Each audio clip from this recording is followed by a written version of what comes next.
Hey, chat. They added the Battle Cattle to Magic Arena in this most recent anthology, and we're going to lose some games with it. So there are definitely a lot of ways to approach building an Abzan mid-range deck. The first thing I wanted to try was being a little bit less than fair. So we've got Veto Thorn of the Dusk Rose here. It says whenever you gain life, an opponent loses that much life. And we're pairing this with Revenge Revival, where if you cast Revenge while you have Veto in play, doubling your life total counts as gaining that much life. So Revenge with Veto in play is generally speaking going to be lethal. Our deck also has a variety of other ways to gain life. Siege Rhino will drain for 6 if we curve it after Veto. Sorin makes Vampire tokens at lifelink. Kalitas is lifelink. Graveyard Trespasser and Innkeeper and Ooze all gain life. So let's go ahead and pop on into some games with this and see how this Abzan variation treats us to make our first Siege Rhino exploration in the format.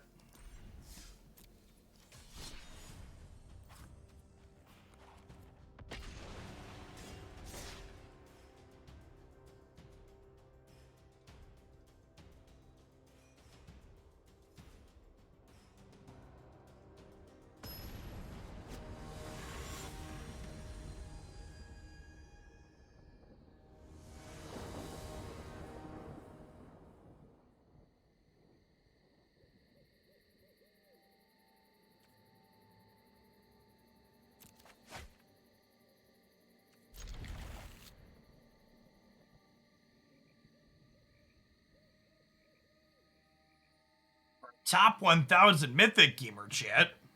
We're so good at this.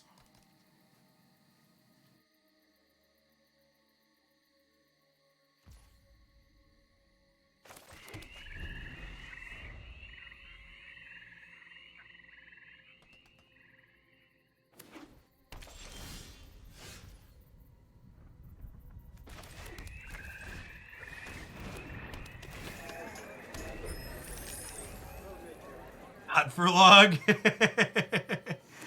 Listen, ye of little faith. You just gotta believe, okay?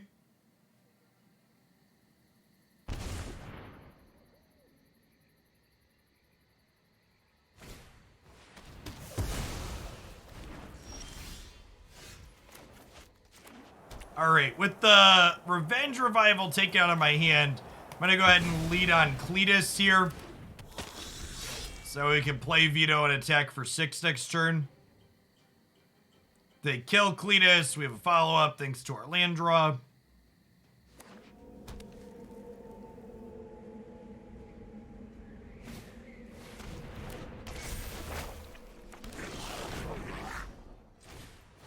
Nice.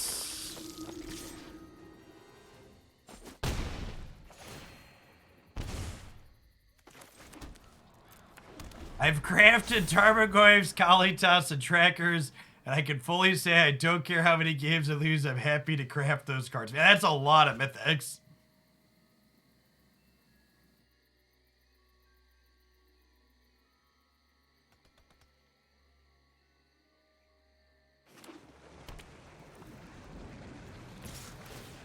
And just a castle, eh? I'm not blocking with Veto here because they're a Bone Crusher Giant deck, and I'd prefer not to get stumped.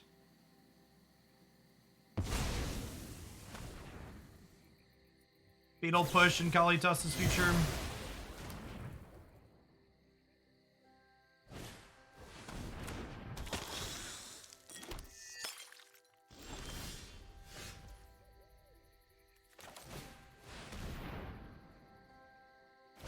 Let's hope to draw a land there for Revenge Revival.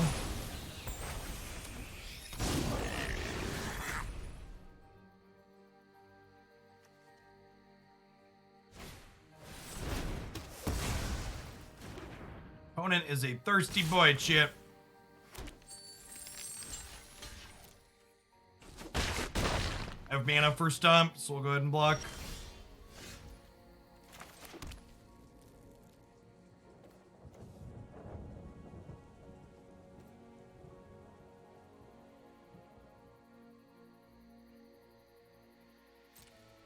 We're probably dead at this point.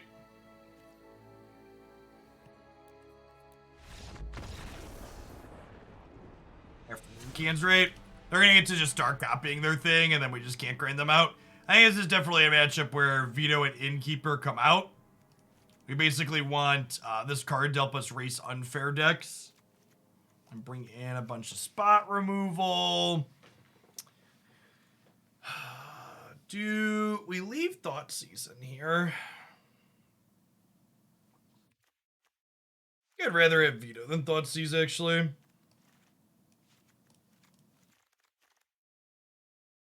As that last matchup game showed, matchup's about playing to the board, and Thought Season decidedly does not do that.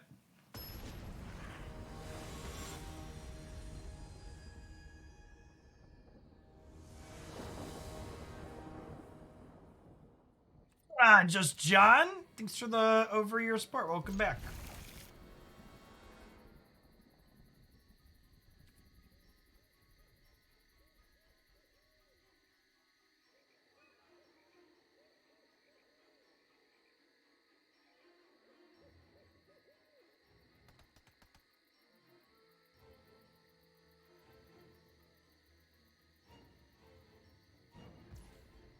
Special attack stacks definitely make that character's damage numbers go burr.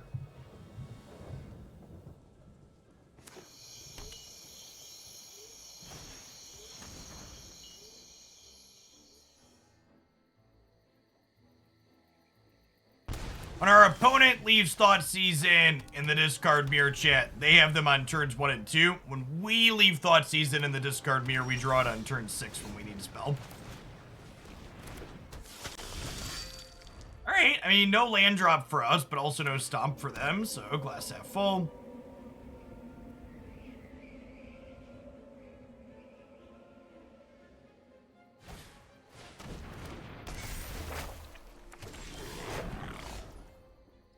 There's a very good chance that if this deck we're playing is not playable, it's in large part due to the fact that it just can't keep up with this card. This card is just so incredibly more efficient and does just everything a mid-range deck wants to be doing. Not having access to it is kind of a tough sell in 2022. Very, very peak fire design on this one.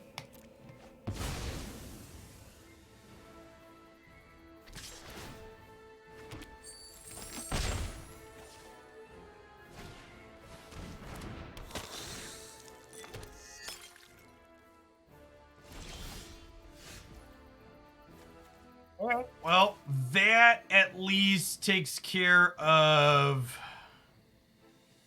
That at least takes care of Croxa.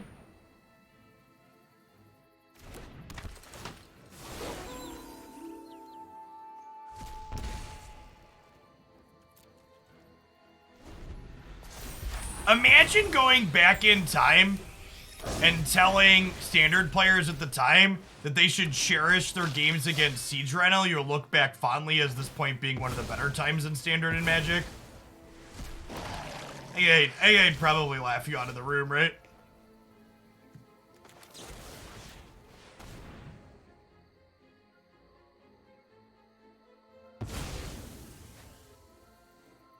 Yeah, like the Fable of the Mirror Breaker is like removal check gameplay that also like ramps you and provides card selection. Like, if you have a removal spell for this, you're gonna die, but also if you have a removal spell for this, and a bunch of other stuff that probably means you're still gonna die.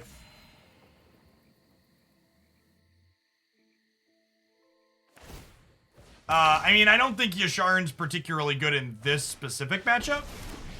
But it's like a fine card in general in the format, because there's a sacrifice deck in this format.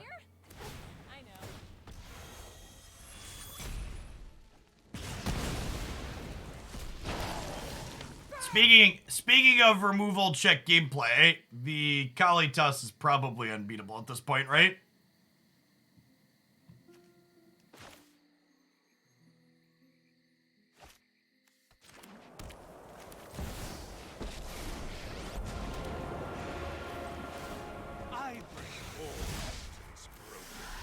You fight for me now.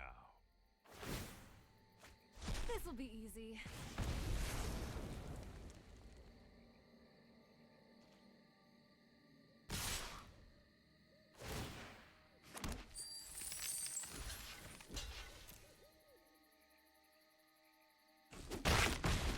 Opponent only needed to attack Soren with the 2/2s. They could have hit us for 3 there.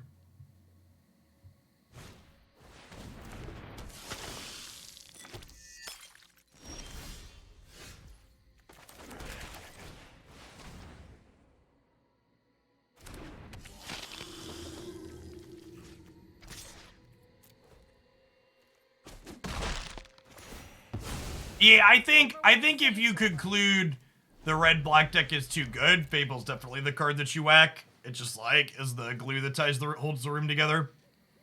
Is red-black mid-range a tier 1 player in Pioneer proper? Does anybody know? It's not a format I have a lot of experience with.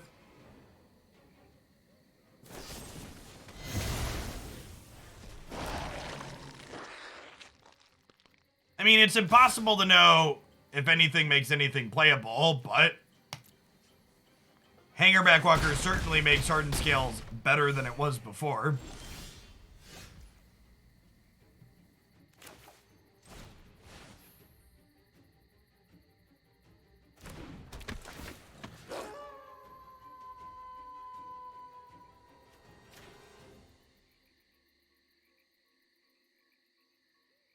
With Kalitas in the client, the red-black deck's like 90% the same as Pioneer List. It's missing Dreadbore and Urborg. Okay. Red-black is the most popular deck in Pioneer with a 15% metagame share according to Goldfish. Okay, so it's actually even more popular than that. It's been a while since I've had to have this conversation on stream, but it's important to understand for folks that use MTG Goldfish as a data point that all of the metagame percentages listed on MTG Goldfish are artificially diversified because the largest data source MTG Goldfish pulls from for paper boomer formats is Magic the Gathering Online, which provides artificially diversified data sets from Wizards of the Coast. I mean, MTG Goldfish has always been bad for metagame data. Yeah. No, I'm not saying it for your benefit if I'm saying it for others, because there's plenty of people here that aren't familiar with that. And for people that don't understand what I mean, what is artificially diversified means, it means it's more diverse than the actual data is. So when Wizards of the Coast publishes Magic the Gathering Online League deck lists, they don't publish all of the deck lists. If 2 red-black decks go 5-0 in a Magic Online League in the same time period, only one of them gets published. And it's not 2 of them going 5-0. It's if 20 of them go 5-0, one of them gets published. There's like I forget what the arbitrary amount is, but it's like 10 or 15 cards different 2 deck lists have to be from each other to get published simultaneously. So if there's like a stock good build of something, if there's a stock good build of something, it's way underrepresented in MTG Goldfish data and WotC data because the WotC data is the Goldfish data.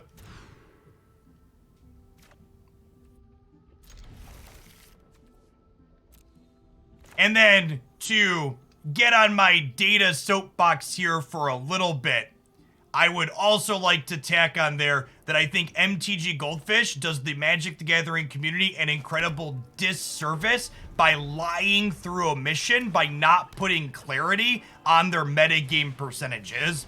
And the reason that they don't put that clarity on their metagame percentages is because putting that asterisk there and people understanding that they're not accurate makes people believe in their site less. So they stand to lose money and clicks by being honest with people. It's incredibly awful that they don't provide clarity.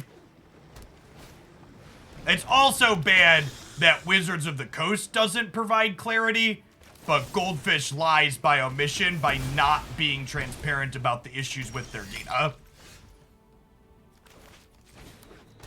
Hey, look, another red-black matchup. I'm going to play this out one more time, but I would bet this matchup is very bad for us.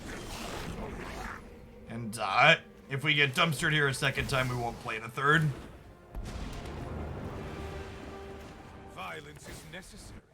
I mean, it's important to understand that people talking about Saffron Olive in chat, Saffron Olive doesn't make decisions for Goldfish. He doesn't own the site. He's just employed by them. Unless that's changed.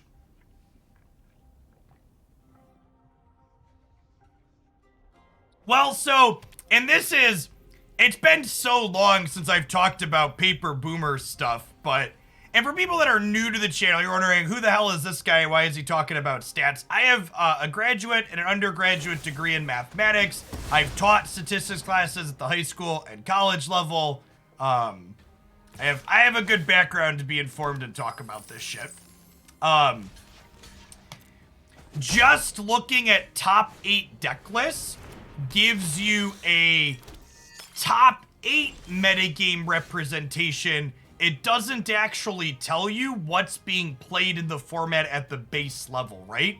Unless you have the starting, it actually doesn't even tell you performance rates of things either, because unless you have starting rates of the distributions, like, you know, you see 2 copies of the same deck in a top 8 every single month, right? Or every single week or whatever your time frame is.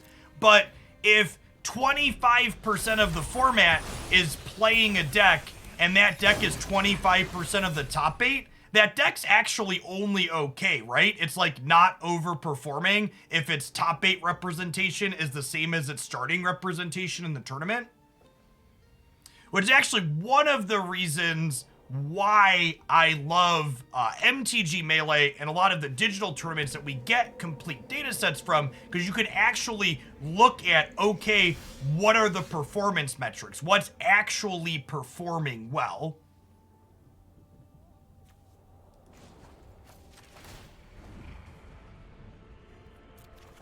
And we're just like, we're gonna fail our removal check gameplay and just be dead to this reflection of the Kiki Jiki, right? Is what it kind of feels like here.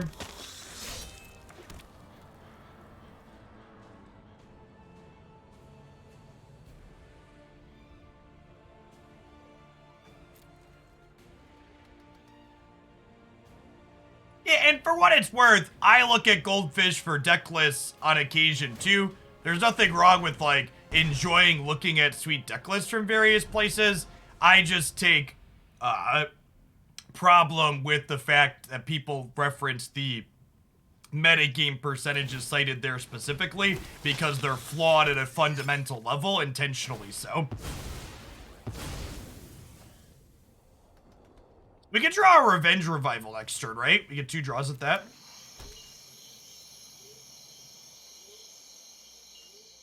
So the 24 buttons. Gary Grey Packs, welcome back. Appreciate it.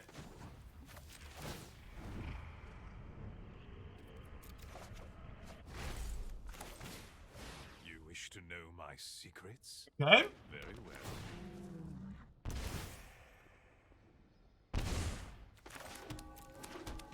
The Siege Rhinos draining for 6 here might be a path to victory.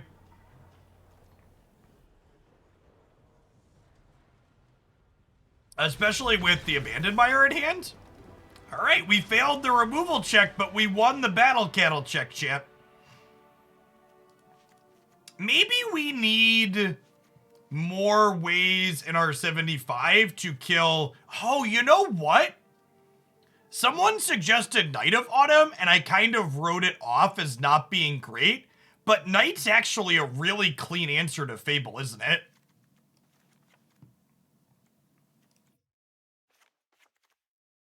Maybe we should have some Night of Autumn in our 75.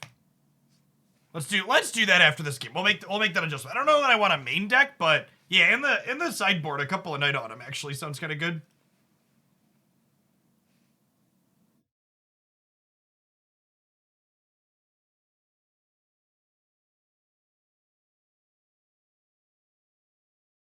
Yeah, the creature's an enchantment too. And you can just like, they play their Fable on 3, you play your Knight on 3 and just disenchant it, and then you can block the 2/2. They still get a treasure token out of it, but it's like as close as you're gonna get to 1-for-1ing that card. Yeah, it has the option to drain them with veto, but the naturalize is more we're interested in, I think.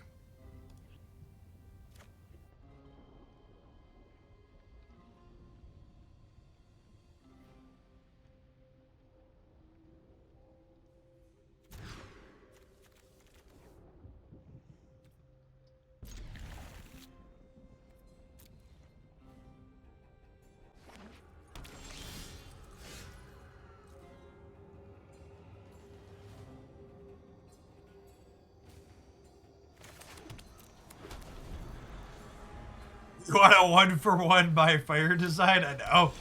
I know it's asking a lot.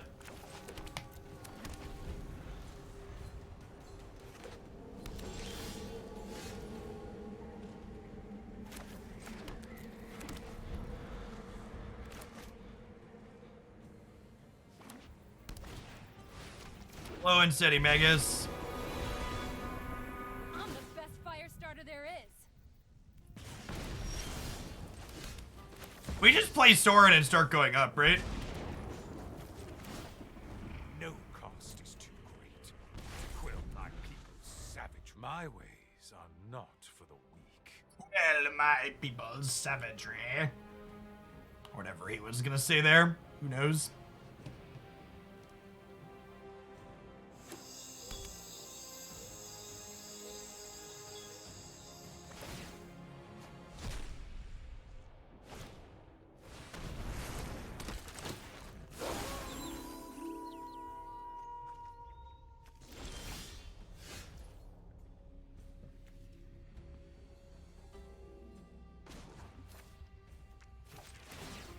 We just keep going up.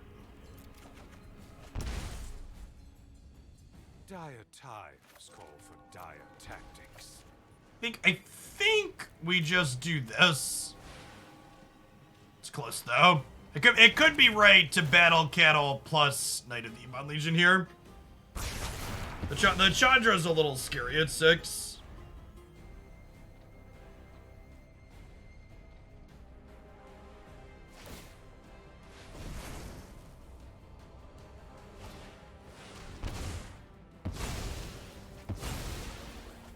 Big oof. Assassin's Trophy. Have we died, Chad? I think I've died.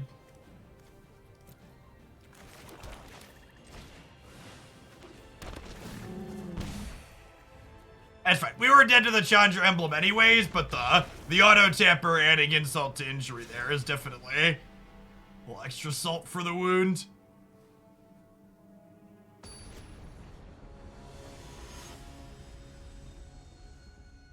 We need more deck voting. I just haven't had a lot of, like, in order to put decks up for voting, I have to have multiple decks that I'm potentially interested in playing. And I just haven't had multiple decks I'm potentially interested in playing lately. I'm gonna be honest, chat. Some days it's a struggle to find 1 or 2 new decks I'm interested in playing. Hard. It's a hard knock life out here trying to get some diversity.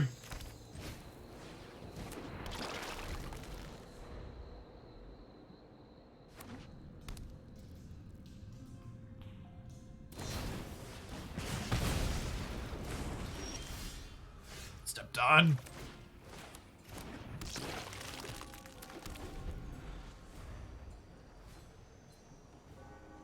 Haha, nice glitch. I mean, the just pull 1 and pull 2 collector deck's really good. Once you get like Quinn Jet at lag, puts into overdrive.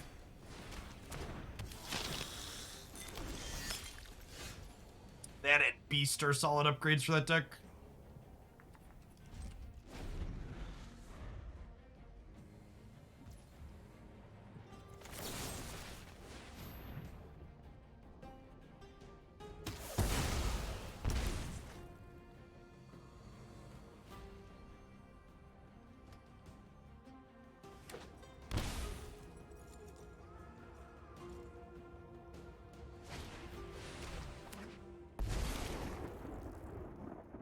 Hey, over here.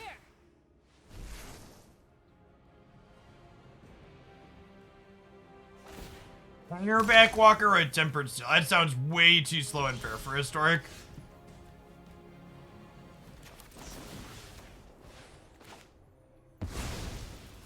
Guess you don't need me anymore.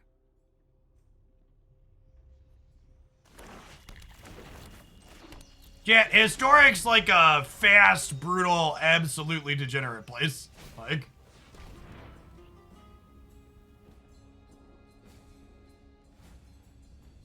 it's not even about being linear. It's just like, that's like a grindy access to attack on, and like grind isn't good in that format. Like the control deck's like, I'm not sure that Hangerback Walker is playable in any format, if I'm being honest. because we live in a world of the White March being in every control deck now, right? Like, White March is literally just better Swords to Plowshares against Hangerback Walker. Like, indestructible and dies triggers just ain't what they used to be. Fire Design burned its way through a lot of cards that used to be playable. Like, we're gonna try building, like, an artifact deck, but again, just not sure that that's gonna be a competitively viable option.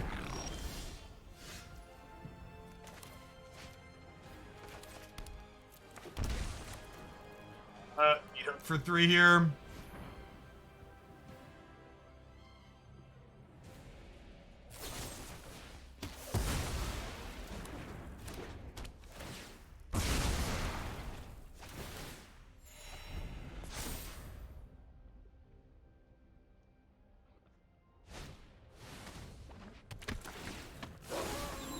I don't know how we ever catch back up from this spot, right?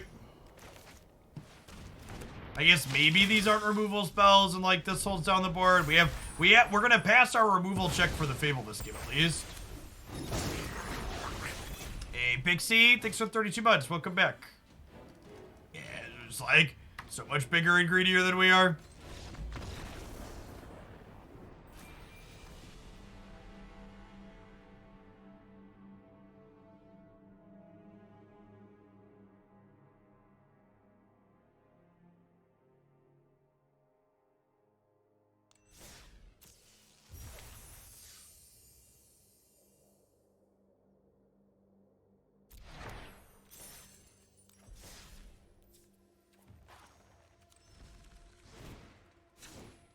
All right, so far Abzan Sadness is living up to the sticker tag.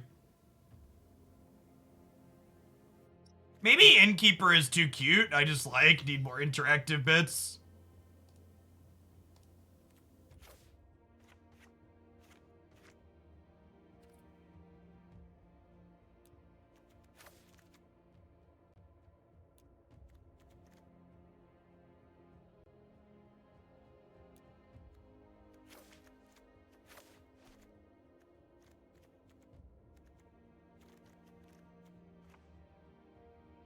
Let's try a few Night of Autumn and a couple more removal spells, since we're probably going to play against Red-Black for the next 3 or 4 matches.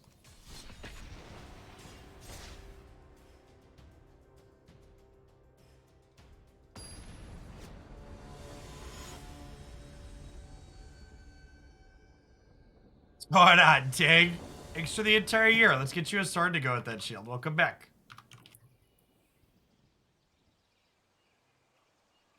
All right, chat. I'm willing to give Abzan Sanders 2 more matches. 2 more match losses before we slide on to a different idea. I will probably revisit Battle Cattle in a different shell down the line. I'll have to do a Tireless Tracker Siege Rhino build at some point.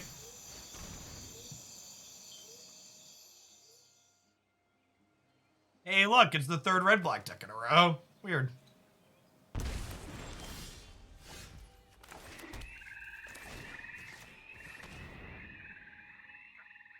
Yeah, I definitely want to put Siege Rhino in Enigmatic Incarnation.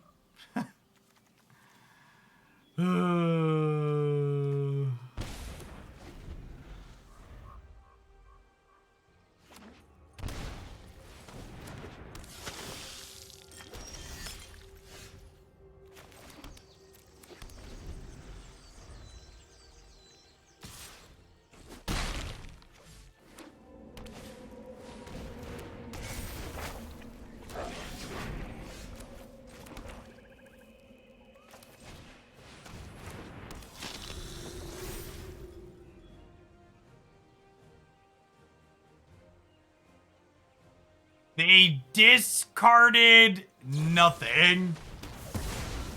Chat, I can't just concede every time we queue into Red-Black because we won't have any viewers left, so we'll just be conceding every other match or more.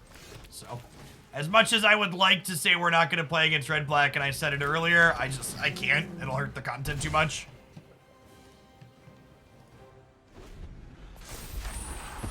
For every person that's like, it's fine, we'll sit here and watch you concede,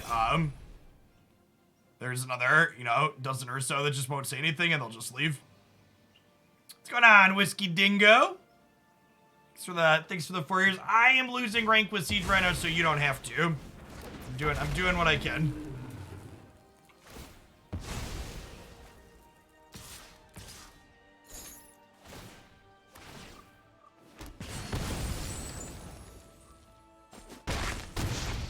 All right, so we failed not just 1 but 2 removal checks here and are dead.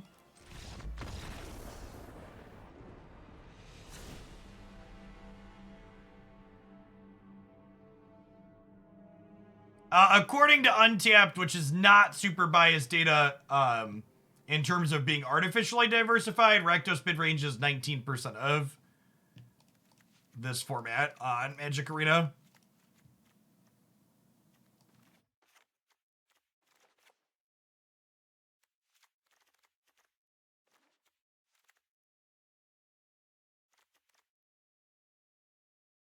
I think I want to leave these in just for, like, bringing knights back.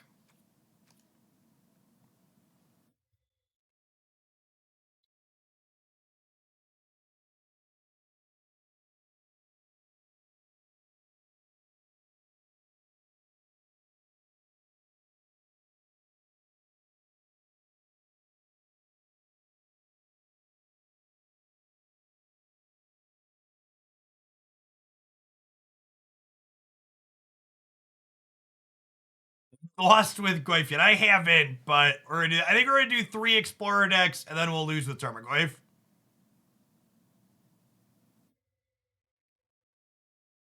Does anybody know of a dedicated concession stream? This might be too much try hard for my taste. I understand.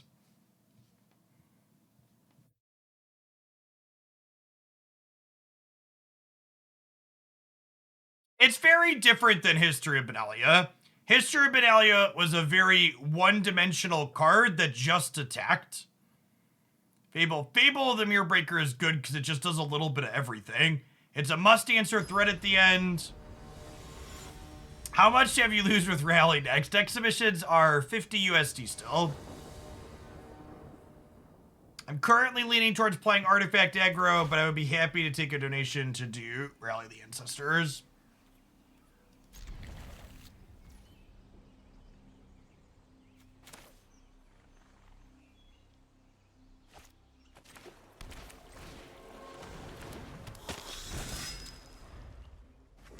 Yeah, I actually think that's a really good comparison, Kyle. I think drawing a parallel to Expressive Iteration is super accurate. I think the card's much closer to Iteration than it is to History of Benalia. This is a lot. Honestly, and maybe this is too extreme of a comparison, Faithless Looting might actually be the most appropriate comparison. Because, like, technically, it's just providing card selection, right? And Faithless Looting is obviously very powerful, but it's technically just selection. Fable, like, kind of bridges into card advantage by the fact that it has a must-answer threat at the end of it.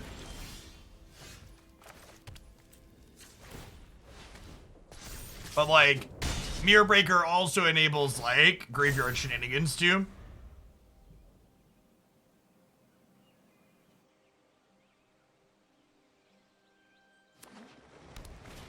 It's tough to draw comparisons to, like, super iconic cards like that, I think, in general. It's like, they're obviously so powerful. I think I just have to trophy this Fable here, right? Our Knight of Autumn would have answered it if we hadn't gotten that seized.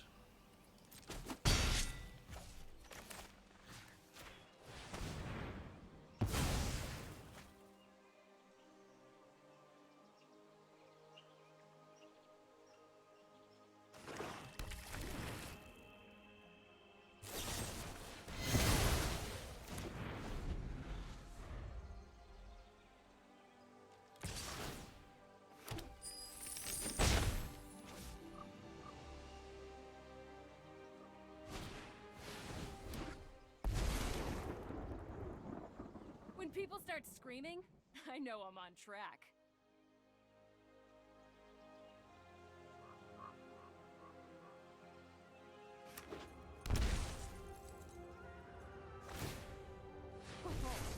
Today's my lucky day.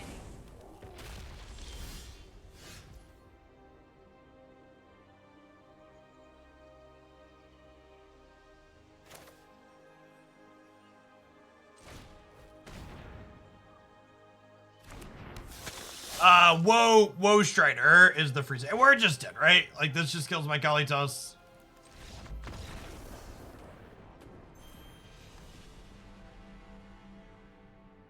Hey, nice war game. Remember when you're done with it to wear your retainer at night so you don't lose the work that you did. I am 2 years past my last trade at this point. I still use my retainers.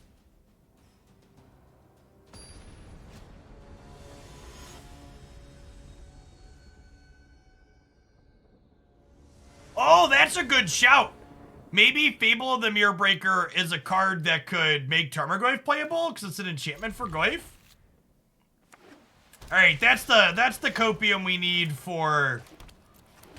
This is the copium we need for historic.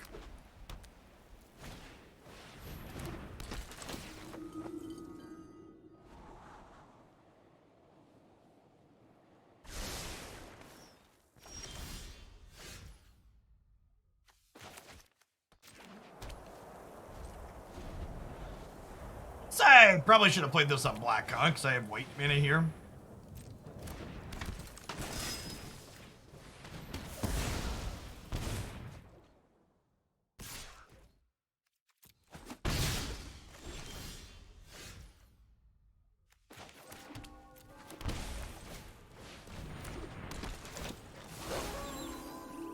And Lingering Souls would have been an awesome addition to Historic. Imagine if they put Lingering Souls in Historic instead of all the other crap they gave us. That'd have been neat.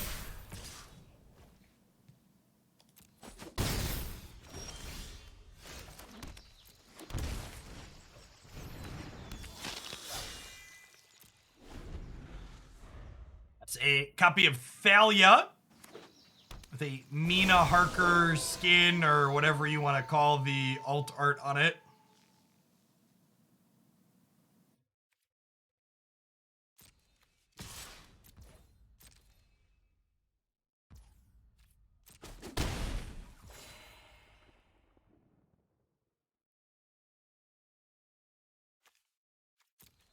That attack was wrong. We're about to get. Oh wait, they can't collect a company us because of Mina. Nice.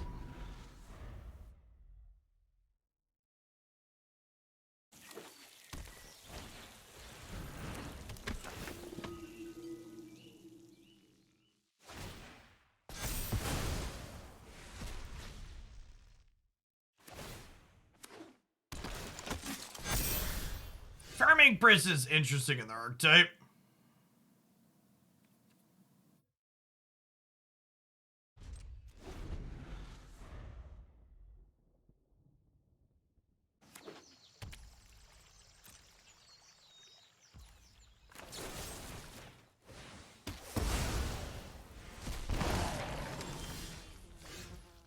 Oh, Kalitas Graveyard Glutton is a little bit of a non-bow, huh? Oh, Prince is good with Extraction Specialist. Yeah, that makes a lot of sense. Alright, so they're dead, right? I haven't actually done the math, but I'm pretty sure that's lethal.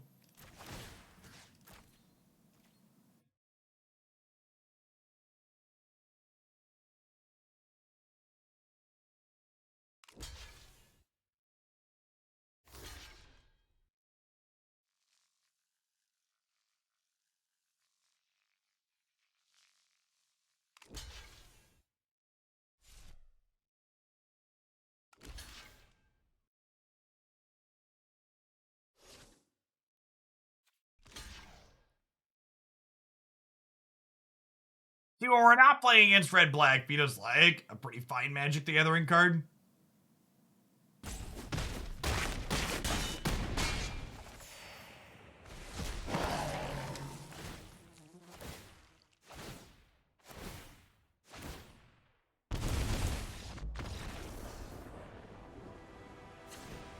I wonder if my opponent thought killing Vito prevented them from taking the damage there. Seems like that was maybe the case. Definitely trophies and Rays of Enfeeblement in. Probably a Sorin out matchup. Maybe trim a Revenge Revival. Is Light of Autumn good here? Probably not, right?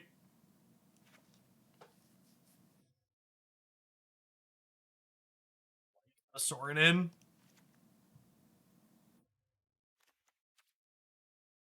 Yeah, Vito plus Revenge Revival is a 2-card you can slot into a few different things.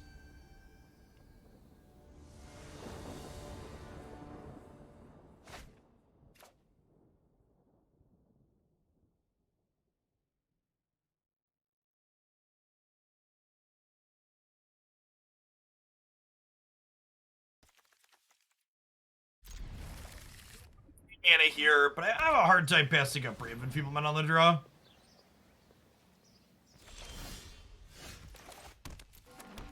Like, Ray into Vito's enough to keep a hand.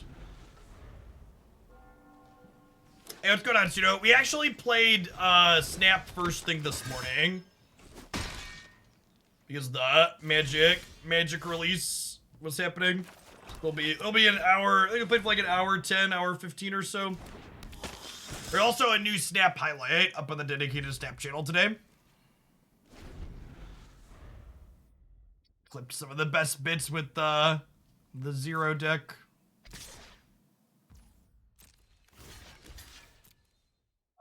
We are an actual trash dumpster fire against red-black. We're playing our first non-red-black matchup, and maybe it's okay here. I think I'm holding on to Ray of Enfeeblement, huh?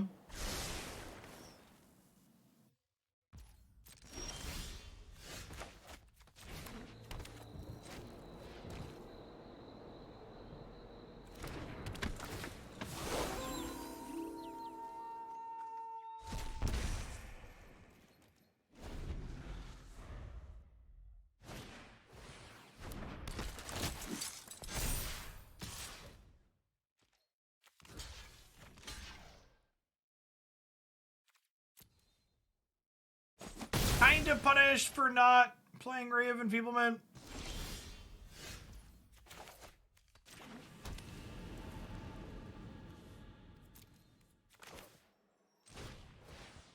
I want to prioritize being... Maybe that block's wrong because I want to prioritize being able to exile things from their graveyard to make their extraction specialist worse.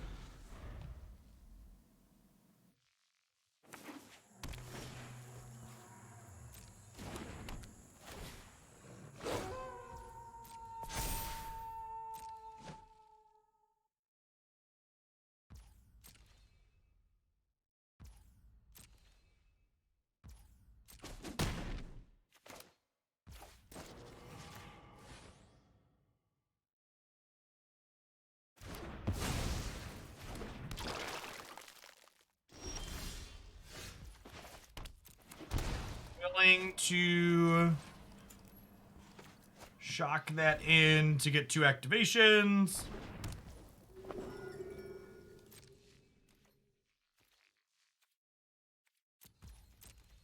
The new cards are missing from the untapped overlay. Kalitas is in this deck.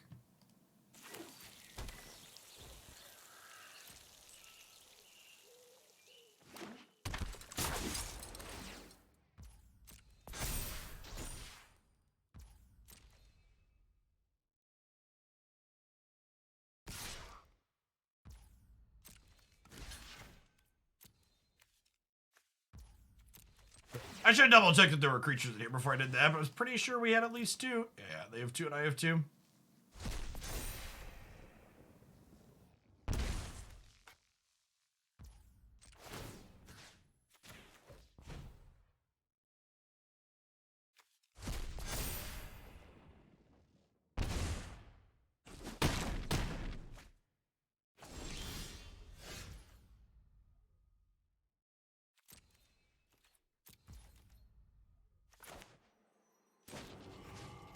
just do this now, actually.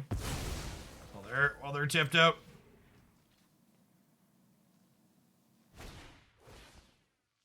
They're playing Werewolf Pack Leader.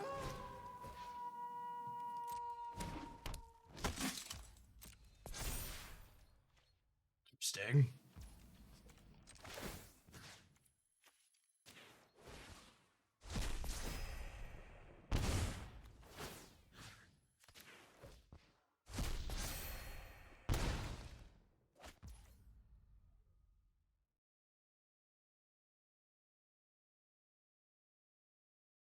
And we're getting like pretty close to lethal, right?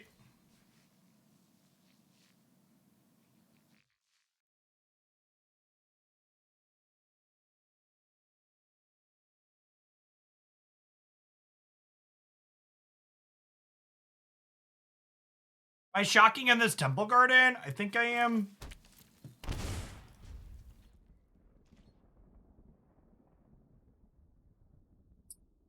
And we could eat some things with Scoos.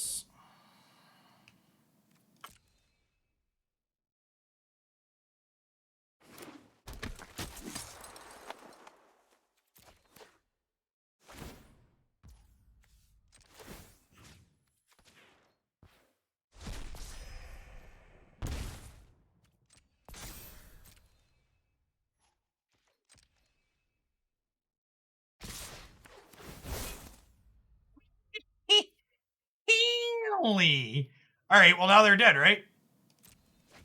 They forgot Vito has text.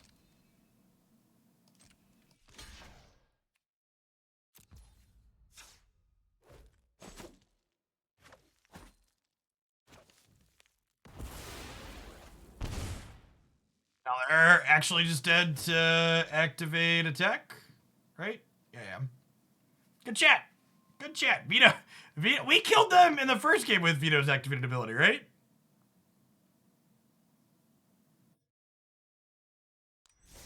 Our deck seems a lot better when we're not playing against red-black, chat. Yeah, maybe they thought the attack would kill me despite the lifelink. That's a mistake that isn't too uncommon to see made.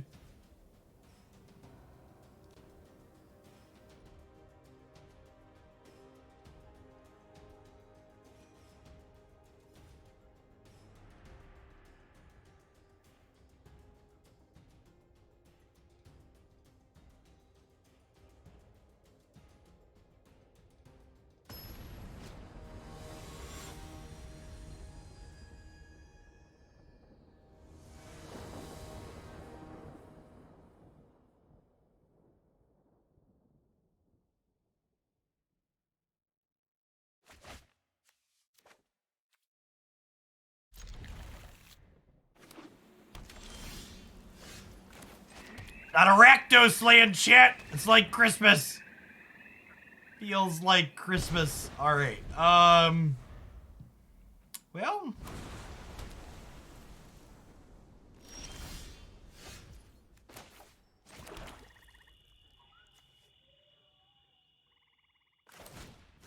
I guess I want to like spend my mana on curve. My body is ready to lose this game. My body is ready to lose this game.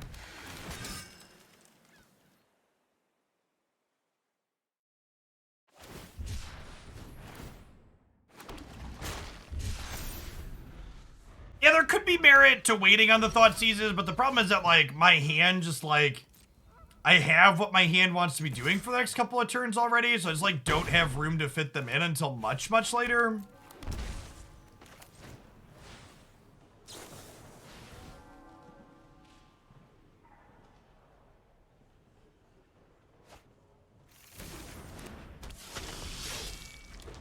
Yeah, link it in chat, Jace.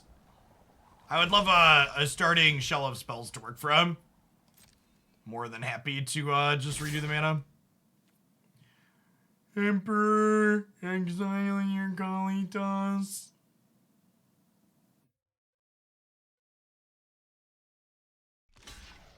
Another deck queued up. I'd love to see some Teamer Battle Rage and green-red dinos, so we could definitely make that happen. Yeah, whatever you prefer, deck list like this works. This seems fine for us. I get to go ahead and stick Graveyard Trespasser, exile their Deluge.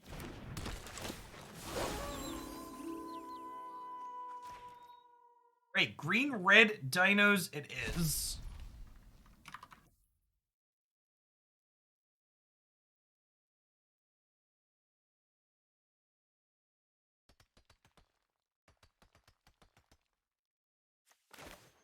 Well, they didn't have Supreme Verdict last turn, right, chat?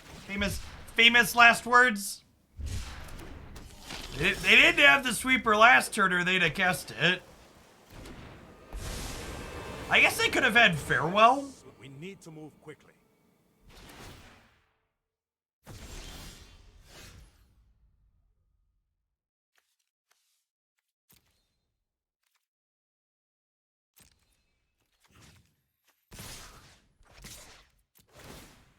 Be a little greedy not sending everything at Teferi, but like I need to actually kill them at some point.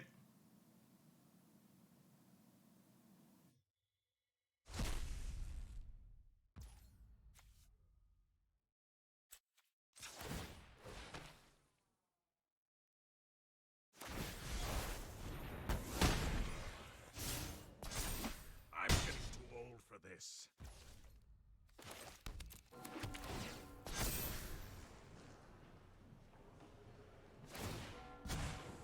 Hurry.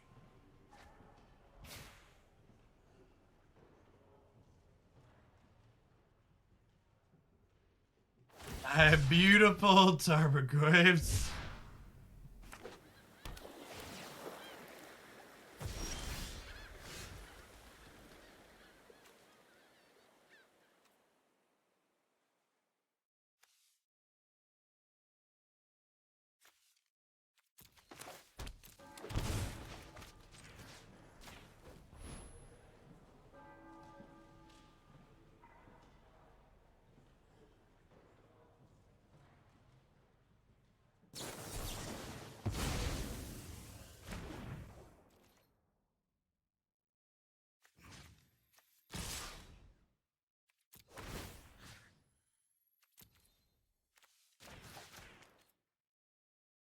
I'm busy hand. 6 for the year and a half. Time for plan B. As soon as I think of one. No time for a break.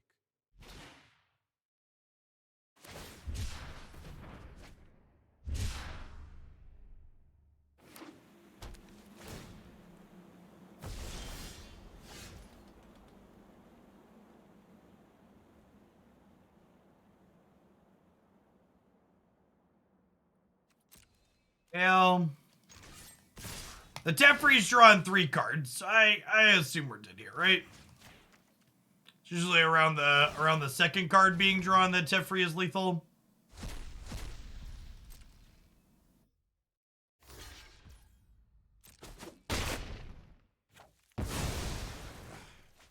That didn't go according to plan.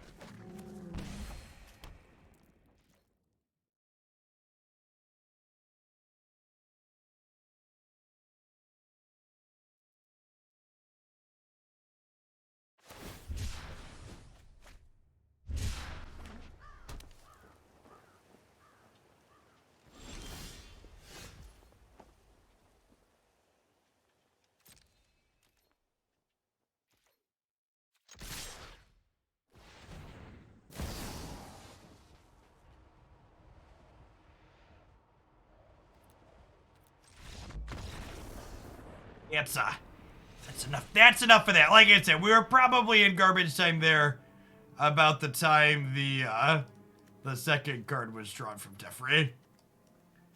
Back it up, back it in. Let me begin.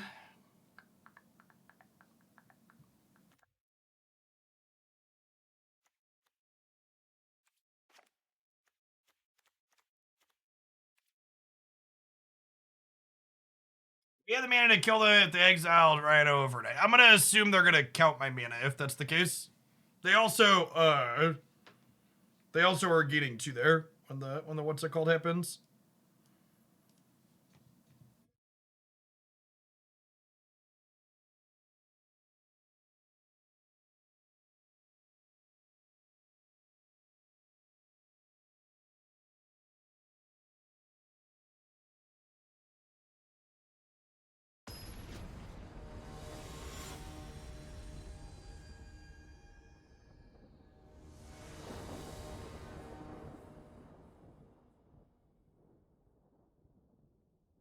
Keep in mind, folks, looking for deck lists, you're going to need to go back into the video archive or grab them out of the YouTube video description later if you want exact imports.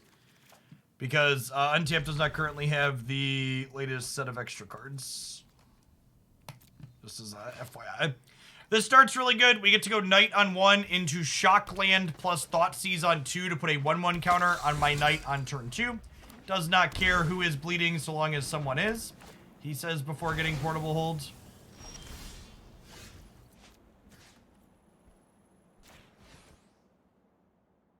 Yeah, Emperor was a sweet card for creature decks the same way that 3-mana Teferi was a good card against control decks, right? It's just like, yeah, sure, it's like technically good against them, but it's also just like significantly better in them. It's like, yes, but also no. Oh god, no.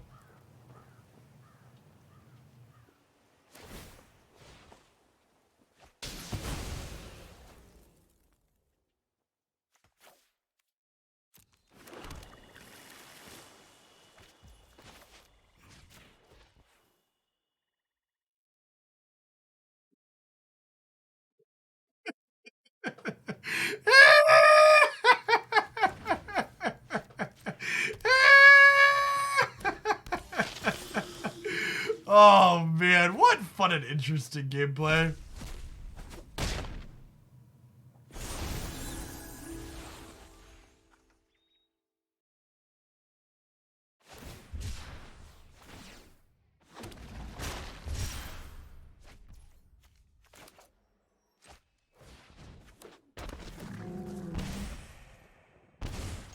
Oh, we're gonna kill him before they get to cast Farewell, chat. We're gonna kill him before they get to cast Farewell. The battle cattle is here. Lay siege, my sweet rhino child. Oh, the siege has been laid. The die have been cast. All right, do I want extra Knights of Autumn if they're gonna leave Portable Hole in? Yeah, probably. Scooz is kind of medium.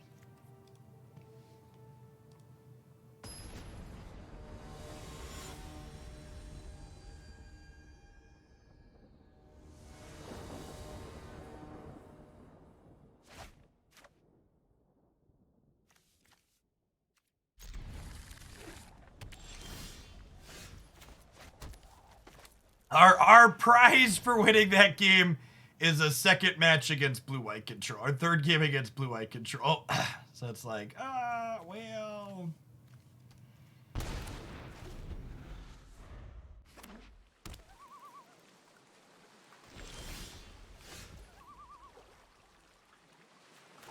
Wait, can I watch Spider-Man No Way Home on Netflix if I use my VPN? My NordVPN? Is that a real thing? I definitely didn't realize that was the case. That's on my movies to watch list.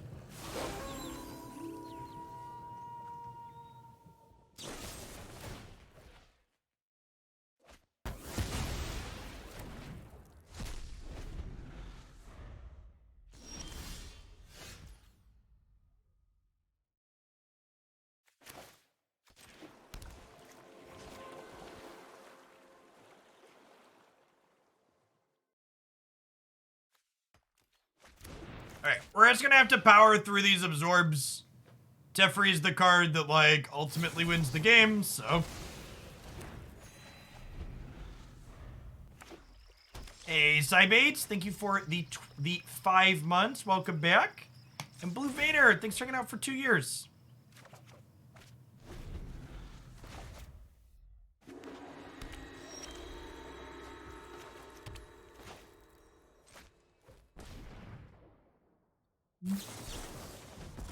Oh. My cattle are ready to battle. Let's get ready to rumble. Oh my gosh, that resolved. Under my watch, neither vampire nor I wasn't prepared for that to resolve, chat. I don't know what to do with my hands, chat. you can deal with Somebody tell me what I'm supposed to be doing here. Get the camera, Mom! Soren wasn't absorbed. He wasn't vetoed. He's on the board.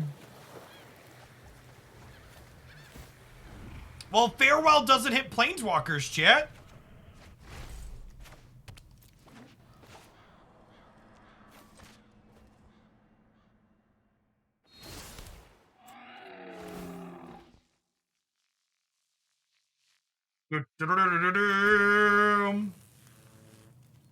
I am going to decline blocking warriors, I think, here, and I'm going to leave my vampire back to play around Shark Typhoon.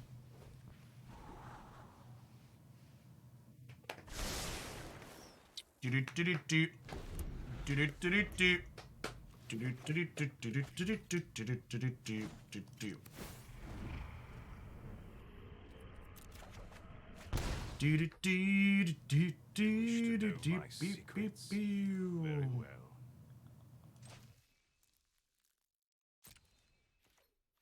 I was an Emperor. Yeah, maybe I'm supposed to be playing more because Emperor. I'm not overconfident. You're just underwhelming. I am almost sad to see you go.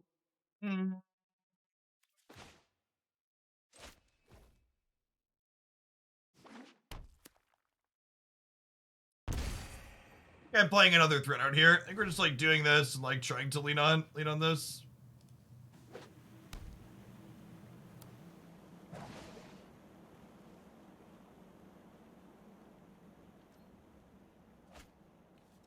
Come on, give me a duress. Give me a Thoughtseize. This Twitch stream is pre-recorded in front of a live audience. Thanks everybody for hanging out today.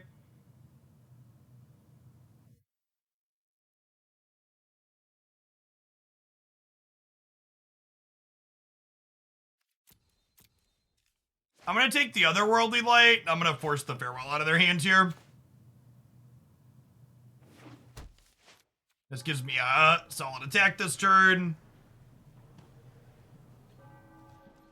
Send this to kill the Emperor. We send this to their face. They take another 6. They're gonna go down to 10 here. And then we have Shifting Ceratops with haste next turn to follow it up, plus Graveyard Trespasser. Not that Graveyard Trespasser will get to drain anything from them, because Farewell's going to exile my creatures, because why would anything go to the graveyard in 2022? But, you know, details.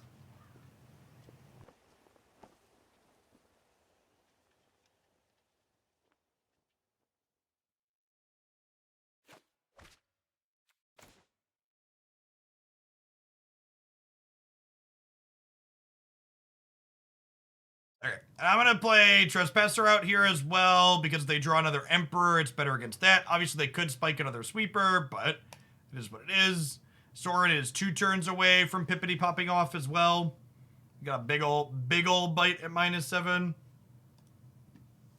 Things that don't prevent your death. That.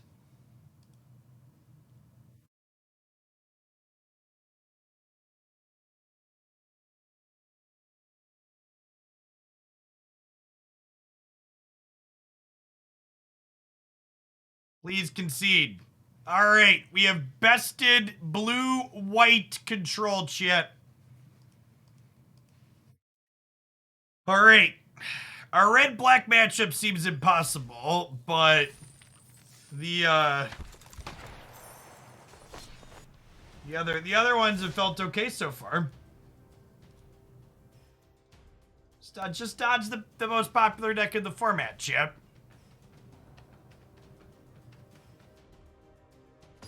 Just dodge the red-black, 5-head.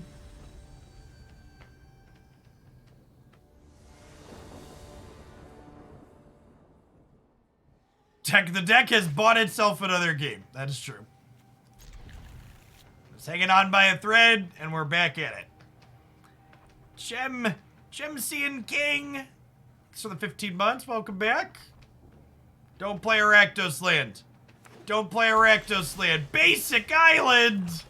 I'm so excited, and I just can't hide it. Do you see how much this format has ruined me, chat? I am excited to be playing against blue-white control. What is wrong with us? What is wrong with us? What's happening? I don't even know who I am anymore. Magic Arena has broken me. Oh no, chat! It's my only basic land. It's already in play. Oh no. Oh no.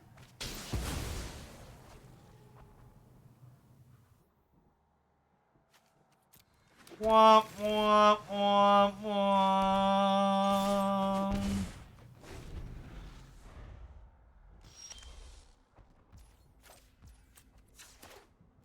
Alright, chat. All of our mana is being spent on Knight of the Ebon Legion pumps until this card is no longer on the board. Or they tap out for something dumb. This knight is going the distance. It's going full speed. It's all alone in the time of need. We're racing and pacing and plotting the course. Alright, and now they need a sweeper. Sweeper, no sweeping. Sweeper, no sweeping. Sweeper, no sweeping. Alright, and then firing up Hive of the Eye Tyrant is better against spot removal. So we're going to do that rather than pumping.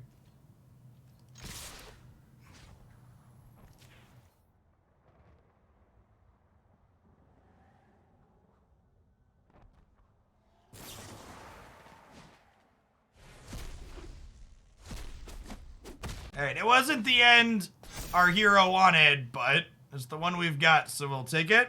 Please concede. Yes, we're so good at this, chat. This is my favorite one drop that's been printed in the last 10 years. Hands down, not close. Big favorite. Knight of the Ebon Legion and I, we go way back. Way back.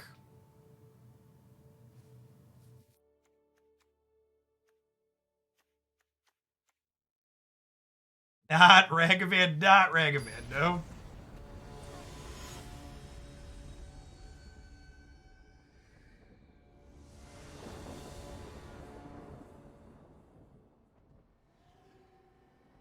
We cut some of the revivals, everything exiled ways.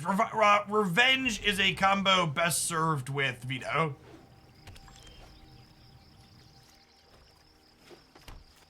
Knight of the Ebon Legion double thought sees. Don't mind if it does.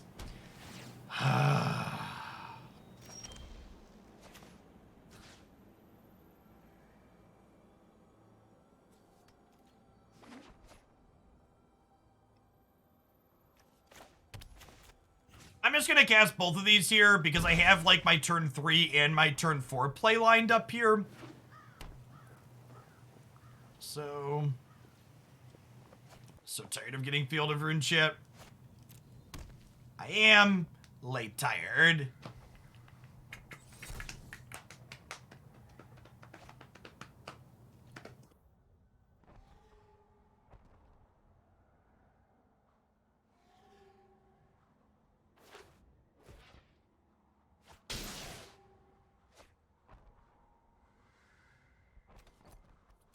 You know what?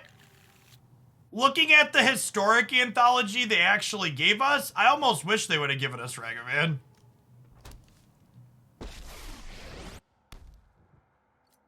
Ragavan would have been much better than what we actually got. Alright, and they know this one's a wasteland. There's more green than white mana in our deck, so I think that's a win for us overall. Yeah. If we spike a green source, we can. It's your faithful absence. Good beats. Okay, I mean, that could be worse. I'm gonna draw now because we can find a knight. Graveyard Trespasser is not terrible either because it means that we can exile this Memory Deluge before they escape it back.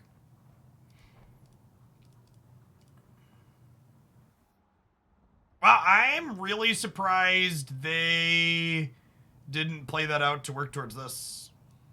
I mean, I'll take it, but... I guess I have the Hive of the Eye Tyrant sitting in play. It does, yeah. Yeah, artifacts and enchantments. We can grab our Rebound Legion back here.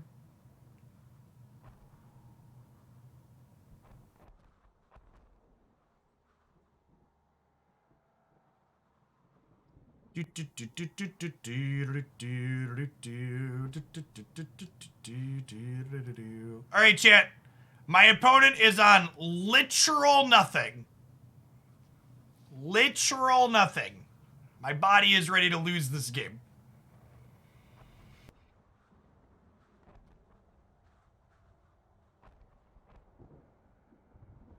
Spin, tire, spin. Do do do do do do do do do do.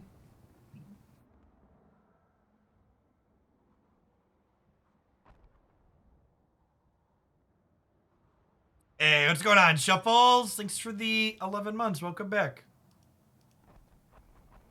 I'd like to take a moment and pretend we were living in a world where Wizards gave us all 10 fetches instead of the artifact lands. Yeah, that would have been sweet. Like, imagine giving us all the fetches with Tarmogoyf, right? Like, Tarmogoyf might actually be playable.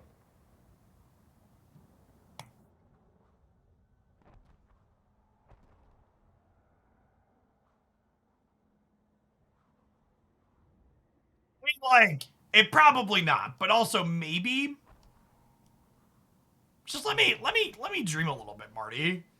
You have to be so mean. It's only a game.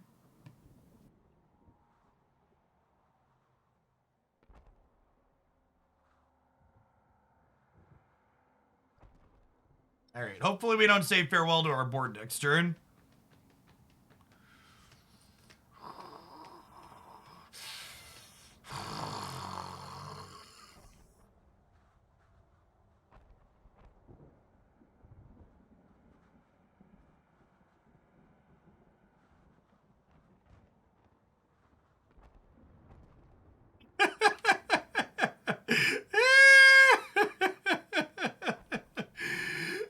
Oh, God.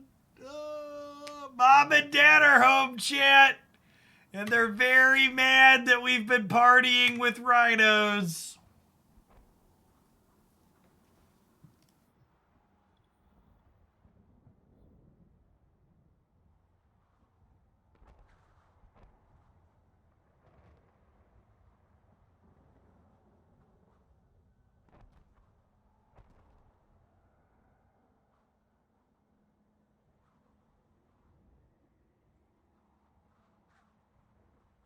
We do. There's a sword in my graveyard for the Abandoned Mire to pick back up.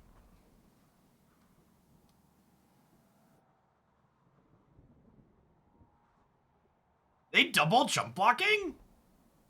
They draw Farewell? Double jump has to mean they drew a sweeper, right?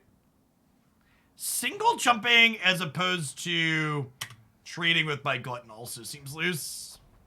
Maybe they're worried about getting blown out by a removal spell.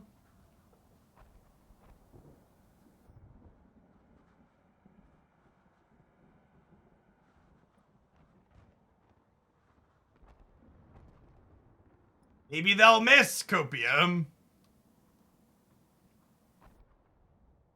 Maybe their top 6 cards were all bricks this turn, chat.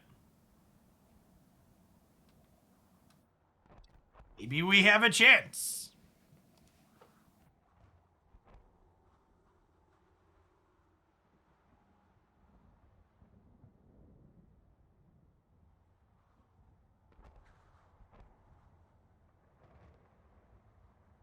Open your eyes, we're in a box. Pretty close to it.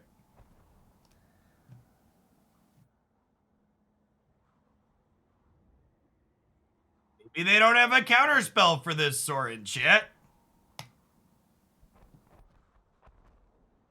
We do get to exile the memory deluge at least, so it doesn't get to do the thing again. They have to double jump here, or let their planeswalker die.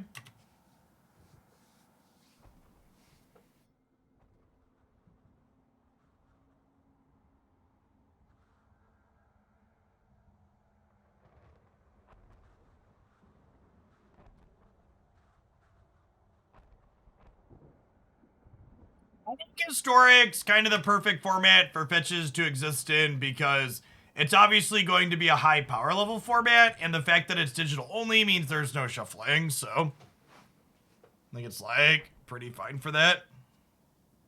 I don't know that we're beating a sweeper regardless.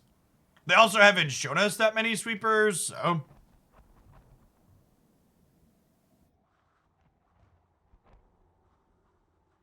Remember that time we had 2 threats in play and an extra spell in hand, and they had no board and no hand, and we died anyways? It burned like fire.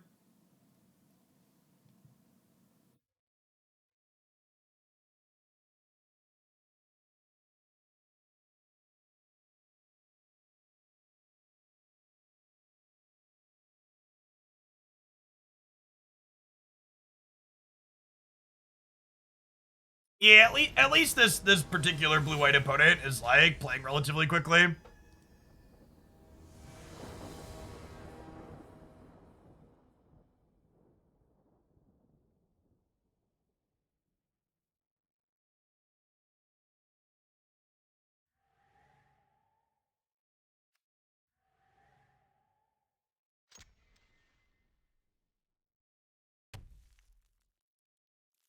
'Say what you will about Arena, but the menu comes up very quickly, always satisfying when you click concede.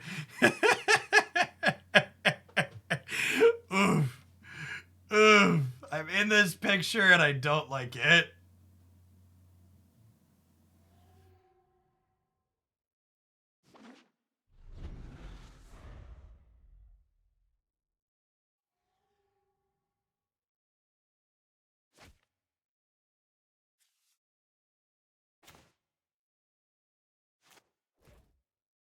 %0% this resolves. Their number less than 0% yet.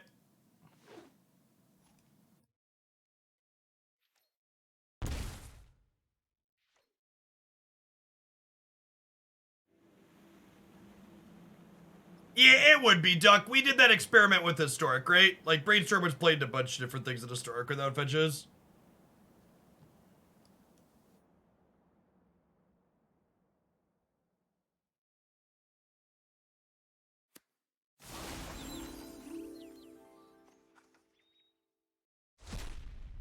I'm just gonna pass here. Potentially getting in for 1 damage isn't worth getting Emperored if that's what they have. If they deluge, Graveyard Trespasser will get to eat it next turn.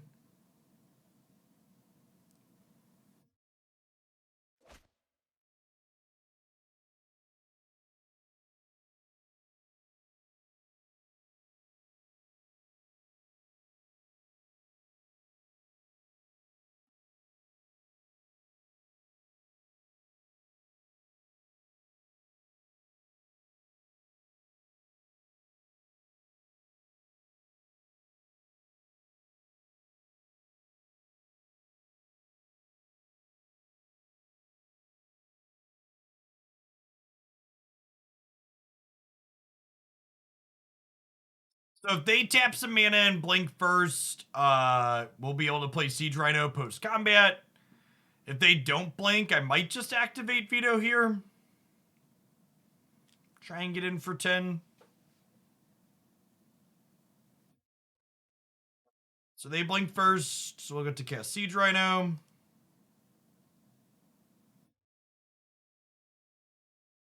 And again, that targeting my creature with Ward there should serve to imply that they're not on a sweeper this turn, right?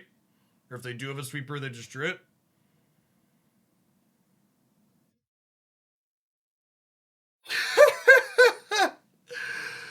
Holy fuck, I am done casting Siege Rhino in this format. That was That was a miserable 90 minutes, chat.